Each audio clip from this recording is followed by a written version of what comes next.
Good afternoon. I'm Adrian Dix, BC Minister of Health. To my right is Dr. Bonnie Henry, the BC's Provincial Health Officer. We're honored to be here on the territories of the Lekwungen-speaking people of the Songhees and the Esquimalt First Nation. As you know, we'll be briefing here tomorrow in the press gallery at 3 o'clock. And then Friday, there'll be a written statement on Good Friday. And then Dr. Henry will be giving a briefing at noon on Saturday. And with that, I'm honored to introduce Dr. Henry. Thank you and good afternoon. For today's BC update of COVID-19, we have 45 new cases that tested positive, who tested positive in the last 24 hours here in BC, bringing our total to 1,336 people in the province who have a test positive. That includes 615 people in Vancouver Coastal Health, 487 in Fraser Health, 81 on Vancouver Island Health Authority area, 130 in the Interior Health area, and 23 in Northern Health. We have no new long-term care facility outbreaks. It remains at 21. However, we do have some new cases, and we're up to 226 people in long-term care or assisted living who have tested positive, including 138 residents and 88 staff. Right now, we have 135 people who are hospitalized in British Columbia. That's a slight decrease in the last 24 hours, and 61 people in critical care or ICU. And that as well is a decrease of 5 people in the last 24 hours. Sadly, we continue to have deaths from COVID-19 in BC, and there were 5 recorded in the last 24 hours, bringing us up to a total of 48 people who have passed away in British Columbia from COVID-19. And unfortunately, it continues to differentially affect our elders who are in long-term care, including 2 people who died for the first 2 deaths in Amica, Edgemont, one of the long-term care homes that has been experiencing one of the outbreaks, and an additional person in the Lynn Valley Care Center. And our hearts as well go out to those people, their families, and the care teams in the long-term care homes who are doing so much to try and protect and care for people. We now have 838 people who meet the criteria for recovery and are no longer in isolation in British Columbia. A couple of things I wanted to bring up today quickly. You would have heard at 1:30 today that the Premier has announced that we are stepping up our partnership with our Canadian Border Service Agency and the quarantine service at our land borders, and we will work together to support each other to continue to ensure that we can flatten the curve of this outbreak here in British Columbia. And that includes making sure that we don't have gaps in our firewall. And part of that is ensuring that people who come back from traveling overseas who have a risk of being exposed to COVID-19 because of those travels are able to join our firewall to make sure that they have the means to do what they need to do to self-isolate for 14 days when they come back to best protect both themselves, their families, and our communities across BC. So the piece that we are adding, you would have heard today, is ensuring that everybody who comes back has an approved self-isolation plan that they attest to and that they sign off on, and that we are there to support and welcome them and make sure they have the means and the things that they need to be able to adhere to this self-isolation plan. And that may mean for some people that they spend some time in our quarantine facility that we'll be partnering with the federal government on until the important pieces that they need are in place to be able to self-isolate effectively at home. For many people, for most people, I'm sure, it will mean that they go directly home and that we're able to support them by providing things like groceries, medications if needed, and other things to make sure that they are able to effectively and safely care for themselves and to self-isolate in their community. We also are going to be doing regular check-ins on everybody who is in self-isolation to make sure they have the things that they need to continue to follow the measures that we need them to take, and that they are able to be connected quickly to health services if those are needed, and they know who to contact should they have needs arise while they're in self-isolation. And I want to thank particularly the many community organizations and public servants across British Columbia who stepped up to be part of this initiative. It's a really important thing that we can do to welcome home our fellow people from British Columbia and make sure that they have the means to stand with us and make sure we're doing all that we can to continue to prevent transmission of this virus in our communities. I will also mention, as we're coming up to the long weekend, that we've said this before and we'll say it again. We need to stay home this weekend. We need to be close to our families, to the people that we share our homes with, and we need to reach out to others virtually and stay connected. But this is not the time to take unnecessary travel. It's not the time to go to some of our smaller or more remote communities where the services may not be available to support you or to support the community should this virus be introduced into those communities. And we need to make sure that we consider the impact that such a misstep could have on everything that we have done and everything that we have put together in the last couple of weeks, and to make sure that we continue to keep our firewall strong. So we are in this together, and I've said this week every day, we are in the thick of it right now. We are still watching what's happening across the country and across the globe, and it is no time for us to let up at all. And I want to thank everybody for who's doing their part, and others who may find this challenging. But this is the time where we can be together to support each other in being able to do what we need to do right now. And that's all about safe distancing between us, not connecting with people physically, but connecting with them virtually, making sure we're supporting each other, making sure we're doing the cleaning our hands regularly, covering our mouth, and staying away from others, particularly if we're not feeling well ourselves. So every day that we are doing this is making a difference. It's making a difference in our communities across British Columbia. And this is our time to continue that, to care for each other, to bend the curve together. And as the Minister said yesterday, bend the curve, not the rules this weekend. It's a time to continue what we have been doing, being kind to each other, being calm, and being safe.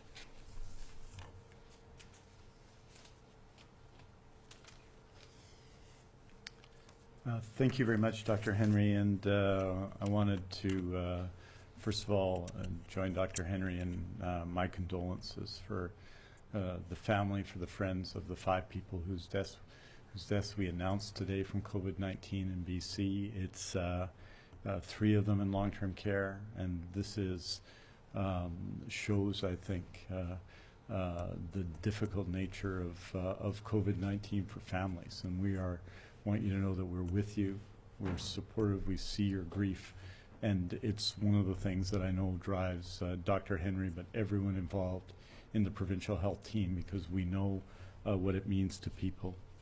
I wanted to also say, as Dr. Henry said, we have 1,336 positive tests in BC, 45 more today, 838 recovered people in British Columbia, which is all of which is positive, especially the latter, showing that the supports that many doctors and nurses and people in public health have given to people who especially are resting and getting well at home have been, in many cases, hugely successful.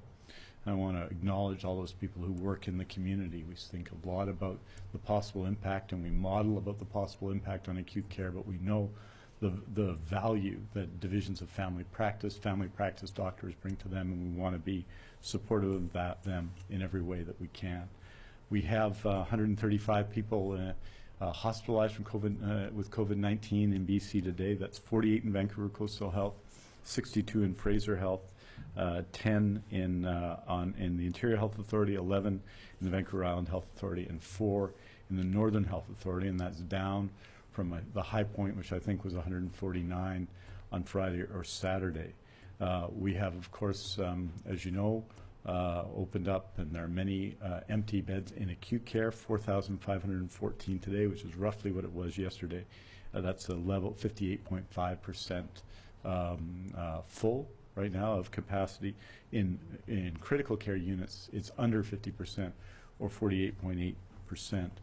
Wanted to express my appreciation for the Premier's announcement today of more supports, of significant supports for people returning home to Canada. I think our message is very clear that the day people, British Columbians, come back to British Columbia is the day they have to join with the millions of British Columbians, all of the people in public health, in joining the fight against COVID-19. And part of our effort is to support them in doing that and to ensure that we don't introduce COVID-19, that we can, at this stage in the process when we're doing so much work to flatten the curve, and that all of the people who return home, as we would hope Canadians to return home in difficult times, are supported in their efforts to self-isolate for 14 days without exception at all.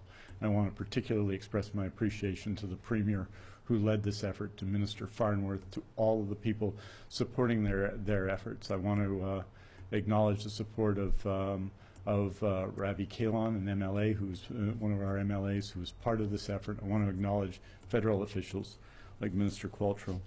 One of the things we try and do is appreciate people who are working, especially working in healthcare right now. And I just wanted to acknowledge someone who I've had the opportunity to listen to by conference call almost exclusively in the last little while, Dr. Teresa Tam, our country's Chief Medical Officer of Health. I think I almost certainly speak for Dr. Henry. I know I speak for Dr. Henry when I say that I think I've come to count on her thoughtful, intelligent, generous, and strong approach. She's a remarkable leader, and I wanted to express my appreciation to her and all the people working with her for all the work they do every day. I want to also acknowledge the people who are rejoining the profession, now 58 doctors, now 947 people in nursing, including everyone from RNs to nurse practitioners to LPNs to registered psychiatric nurses to care aides who've come back to the profession to help us at this difficult moment, the 38 allied health professionals who have done the same. And finally, I want to note Minister Heyman announced it today, the closing of BC parks for this weekend especially, which is important. People need to not travel this weekend. I had the opportunity to talk a little bit to my colleague from Alberta, Tyler Shandro, about this today. I think it's important. We admire our neighbors just as we admire people in Washington State. We admire our neighbors to the east, Easterners in Alberta, and we have deep and historic ties. But this is not the time for people from British Columbia to visit Alberta, for all of the reasons to visit Alberta. It's not the time for people to Alberta to visit British Columbia. It's not the time to be traveling to second homes. This is the time where all of us need to flatten the curve. And so I want to strongly, strongly encourage people to stay home, to not travel unnecessarily this weekend. There's sometimes, and lots of people for essential work who need to travel, we understand that.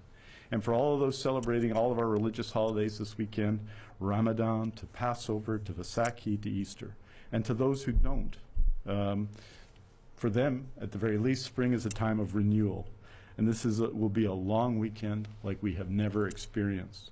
Its religious and family significance is as strong as ever, but we must find different ways to make it memorable, restorative, and affirming. Find the virtue in virtual and telephone connections. Find togetherness without gathering. Find comfort in your own home with your family. Embrace the renewal this weekend offers us all. And with that, also renew your commitment to all the actions we need to take together, all of us, every single one of us, to stop the spread of COVID-19. Remember all that Dr. Henry has asked of us. It's all important, and it's done because this is our effort, our fight, our action together to bend the curve. We have to be 100% all in, and we especially have to be 100% all in as we go through this long weekend. Thank you very much, and we're happy to take your questions. Okay. En français? Quelques mots en français? Oui, bien sûr.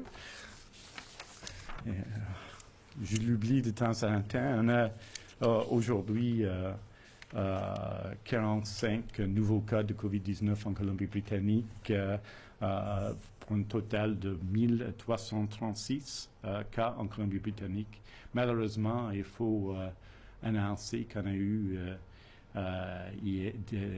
depuis hier 5 nouveaux morts de COVID-19 en Colombie-Britannique, ce qui est une tragédie pour ces familles, tragédie pour tous ceux qui travaillent dans le système de santé et tragédie pour toute notre communauté.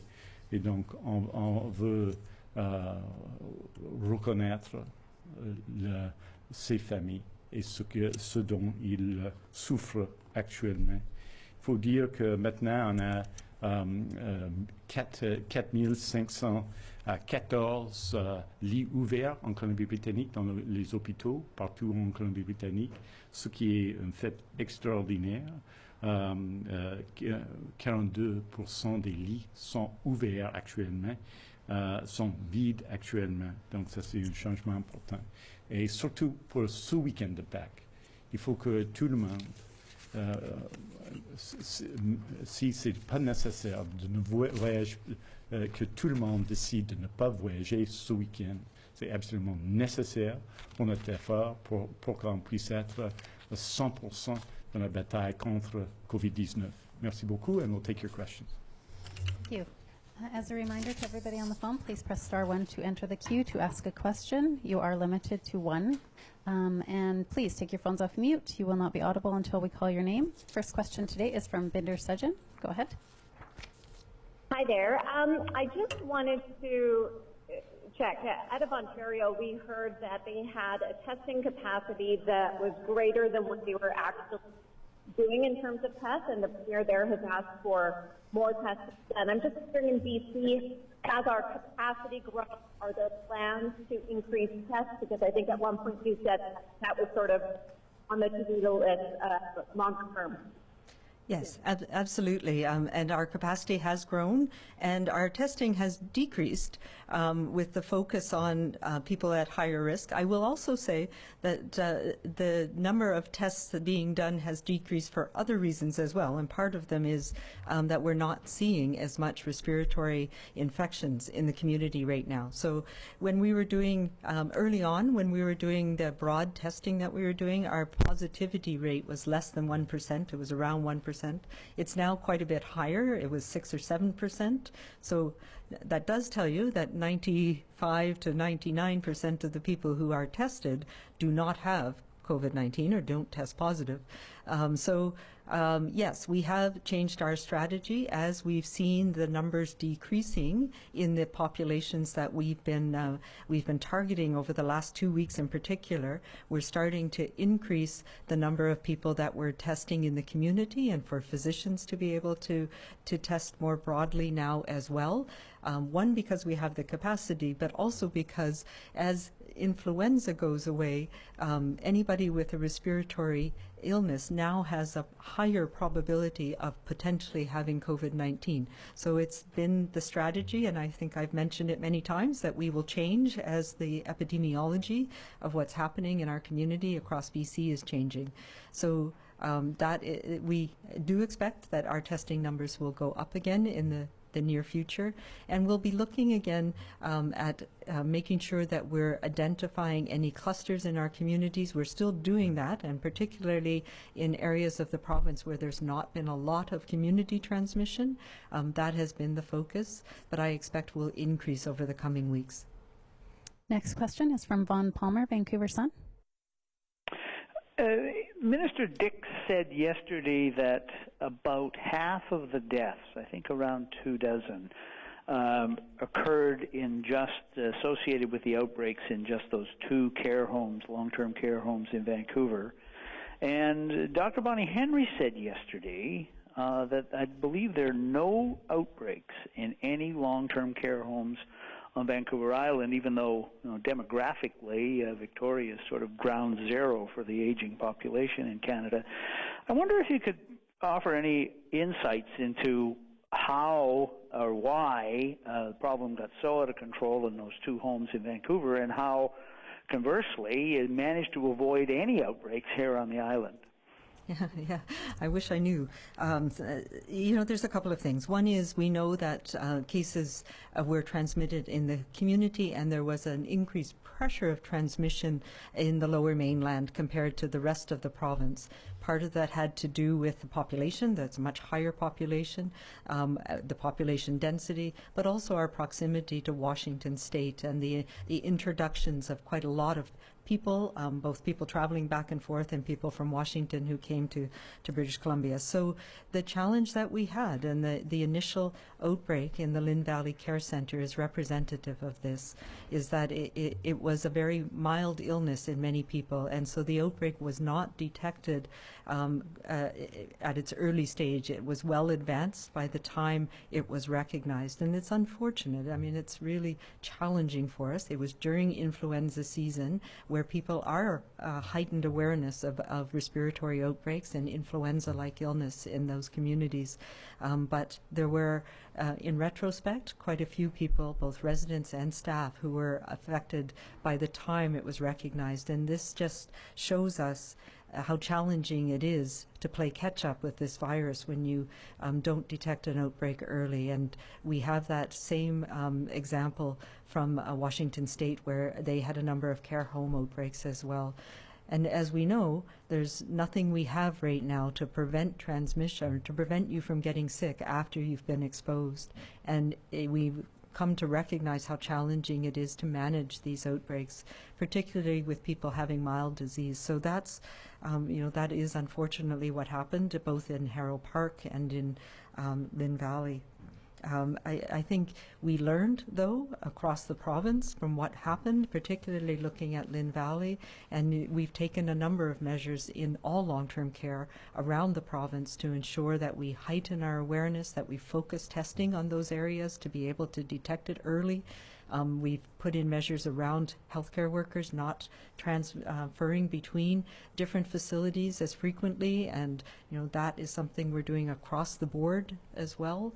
But all of those seeing in other places, particularly Quebec's March break was a little bit ahead of ours, and we saw the impact of what was happening there. We also very much were affected by what was happening in Washington State. So part of it, I think, was our early testing strategy, having a very wide net for testing and being able to pick up. And part of it's preparedness, part of it is timing, and part of it is quite frankly luck. But I also think right now what we've been doing in the last couple of weeks, and the buy-in from everybody in all communities in this province has made the difference. We know that washing your hands frequently makes a difference. We know that keeping that distance between us, that safe distance, so that we're not spreading our germs, makes a difference. We know that not having indoor group meetings where we have the potential for having prolonged contact with somebody who may have very mild symptoms, and we learned this from Germany, we learned this from other places, from what we heard from Wuhan, that if you're in close contact together, even somebody with very mild symptoms or early before their symptoms start can spread it. So we tried to learn from what was happening around the world and put that into play here, but I really think it also comes down to the fact that people in BC recognize that these were the things we had to do now, all of us, to break that transmission and to protect our communities and our families. Next is Victoria Chang, Ming Pao.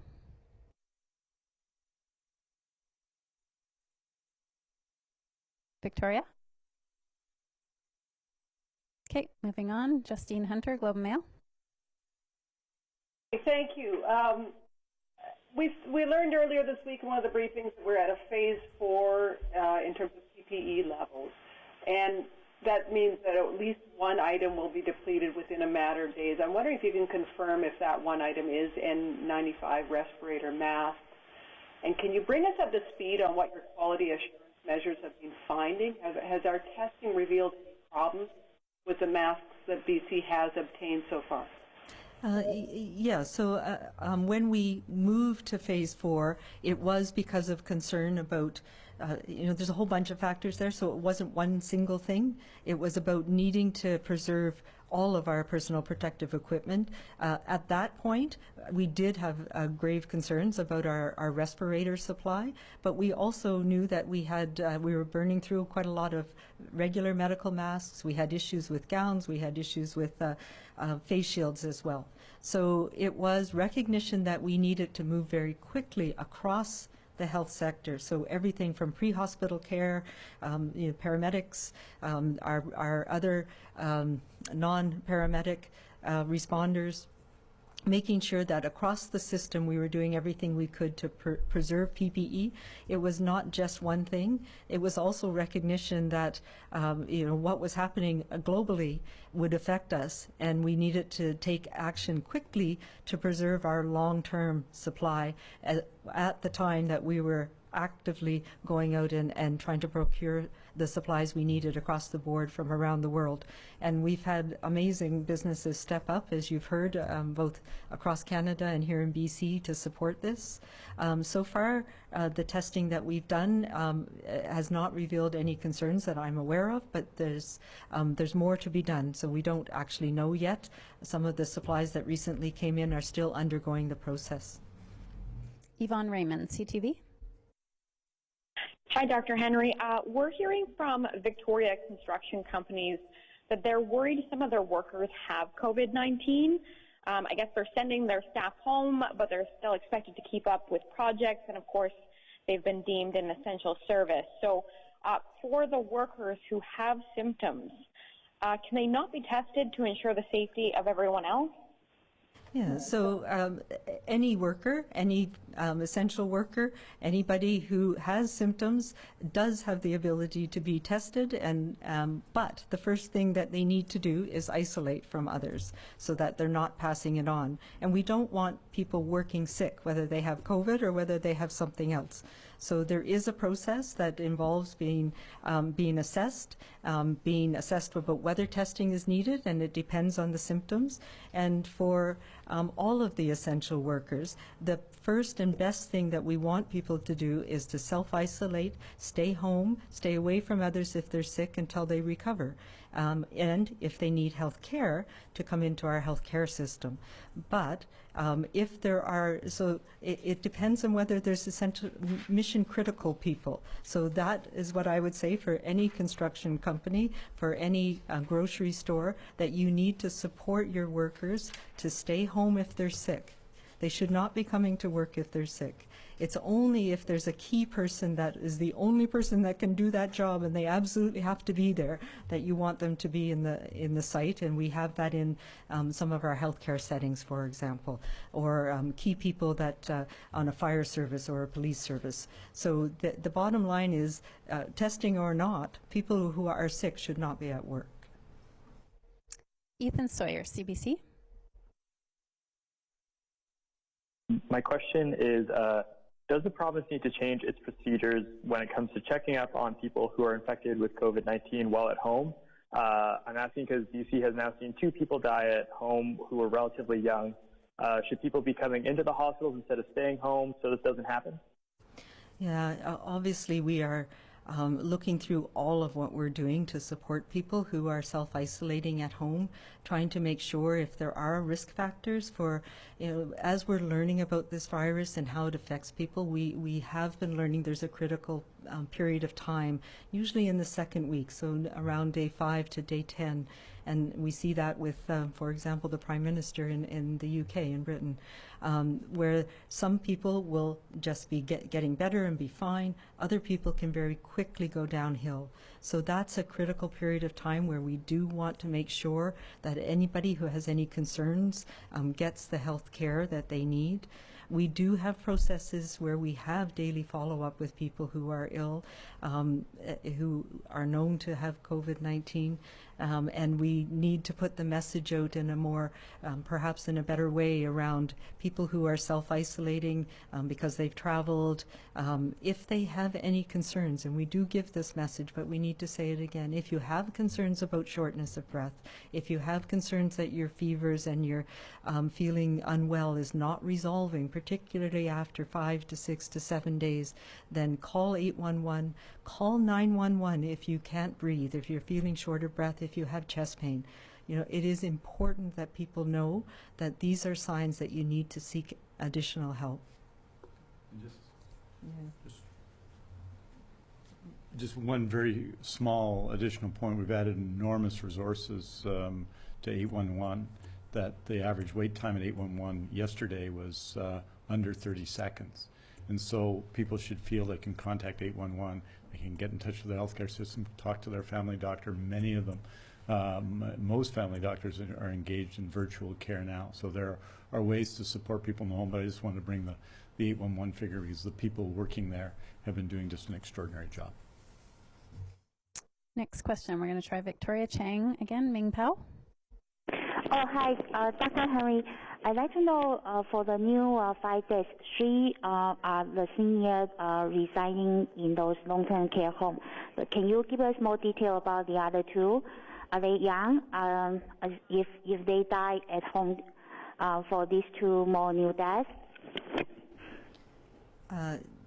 I don't have the details on the other 2 deaths that we're talking about. One of them was in the Fraser Health, the other in Vancouver Coastal. My understanding is they were in hospital, but I'm not entirely sure on that. The age remains elderly, people over the age of 70 in particular. Next question, Richard Zussman, Global News. For Dr. Henry, how do you respond to families of seniors living in independent living facilities who say the province isn't providing PPE or infection control staff in the case of an outbreak and are worried staff are still allowed to work at multiple homes? Yeah, so independent living homes are different than long-term care facilities, and they're where people are exactly that, living independently. They tend to be healthier.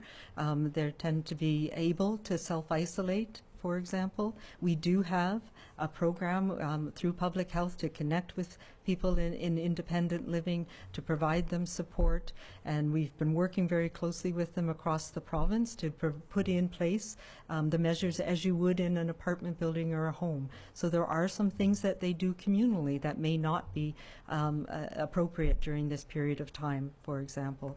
But it's not the same situation as the people who are requiring care in a long-term care home. So it's a very challenging situation. You know, there's not an easy answer to any of this, and we need to put protections in across the board for people who are more vulnerable, including people with disabilities, our elderly family members and seniors in our community. And I know we're trying to do that as best we possibly can in all those settings. Mary Griffin, Check News. Hi, thanks very much for this. Just wondering, Dr. Henry said you were going to come out, I think, with modeling again next week. And I was just wondering, with the new cases seeming to plateau or even decrease some days, at what point would you anticipate bringing back some of the services to hospitals, such as maybe reintroducing some of the elective surgeries?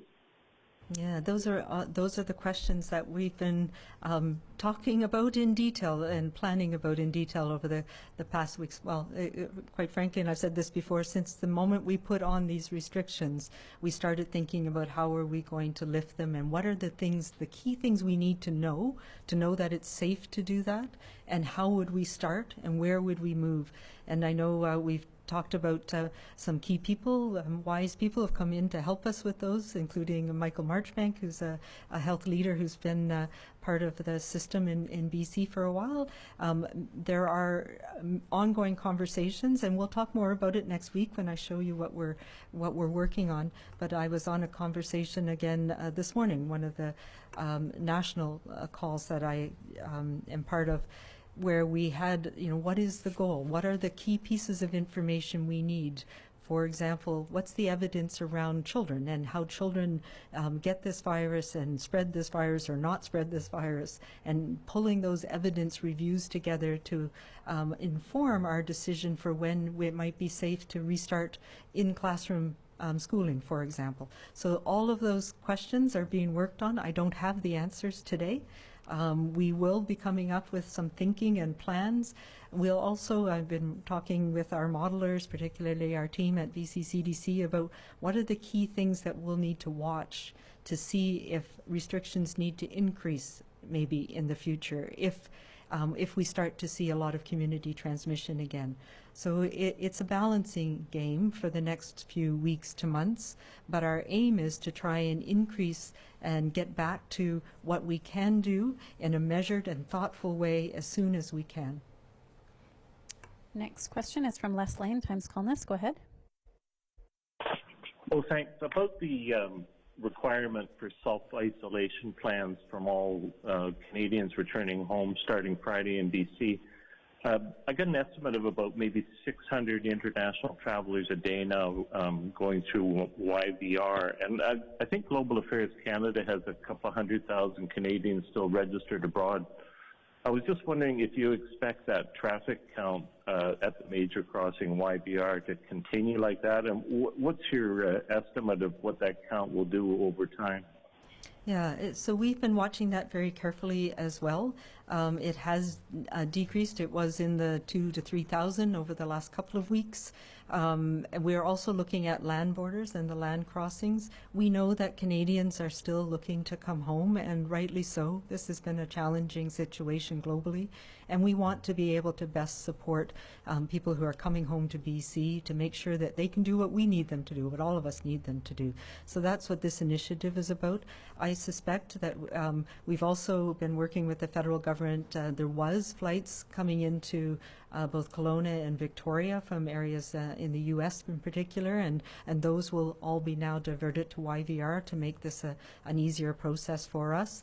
We are hearing that people are continuing to come back, and as a matter of fact that there's a groundswell of many people in the U.S., for example, wanting to get home as the crisis continues there. So I suspect the numbers will fluctuate, but I would not be surprised to see them increase over the next couple of weeks, but I wouldn't imagine that they would explode. It's still a challenging time for travel right now globally. Keith Baldry, Global News.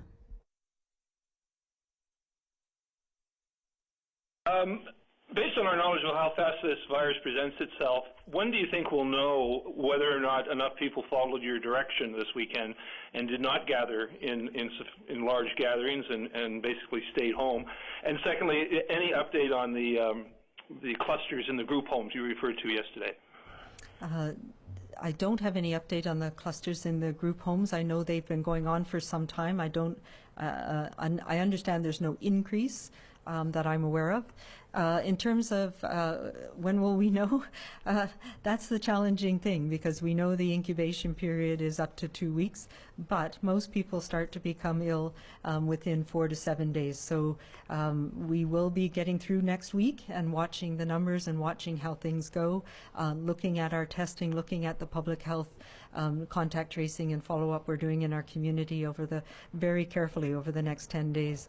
We are, as I say, in the thick of things here, but they are also in the thick of things in Ontario and in Quebec, and we're seeing increases across the prairies. Alberta and BC are similar in terms of where we are perhaps in our trajectory. We're also seeing a lot of increase continually in cities in the U.S. So it's all going to factor in to what's happening in the next 10 days. Okay, we have time for one more question this afternoon. For any reporters that didn't get to ask a question, there will be a statement released later this afternoon with all the information covered off today. For recommendations on protecting families and communities from COVID-19, please visit bccdc.ca. For non-medical questions about the province's COVID-19 response, visit gov.bc.ca/COVID-19. And for a full listing of the provincial health officer's orders, visit gov.bc.ca/PHO guidance. Last question is from Shannon Waters. Hi, I am wondering, yesterday we had talked about the testing of hydroxychloroquine, I think I got that right, as a potential treatment for COVID-19.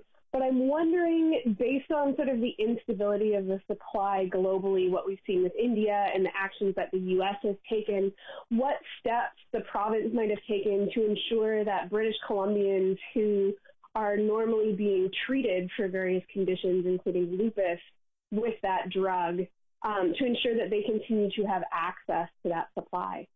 Yeah, so hydroxychloroquine is a drug that we've had around for a long time, but as you indicate, people with lupus and rheumatoid arthritis do take it for treatment on an ongoing basis, and it's quite effective. it's a relatively new use of that drug, which is an anti-malarial. So yes, Health Canada has taken steps several weeks ago to ensure that we maintain our supply and that there's not a run on the drugs as well. We have provisions in place in the province and across the country to monitor and restrict the amount of access to certain prescriptions, and this is one where we're watching it very carefully, and there has to be a justification so we can access it. It's an off-label use. It can be accessed only under the special access program currently, or for so we're trying to put those balance measures in place to make sure that those who need the drug on an ongoing basis still have access to it. Okay, I think that's all the time we have for today. Right. Thank you. Thank you. Enjoy the sun and stay apart. Stay apart.